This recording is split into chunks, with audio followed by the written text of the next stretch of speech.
Nung nilabas ko itong top 5 ko best in national costume, mukhang merong nag-react at ayaw sa national costume na ugto-ugto ni Alexi Brooks from Iloilo City. So, basahin natin kung ano yung sinabi niya.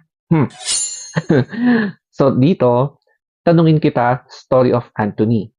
Paano mo nasabi na ang gagamba costume? Ano ang cultural significance ng isang gagamba? If Halloween costume, fine. But we are talking about national costume here. Ang hirap sa inyo, ng bulaga lang sa stage, maganda na sa inyo. Let's check kung ano nga ba yung theme ng Miss Universe Philippines. Basahin natin dito sa kanilang Facebook page.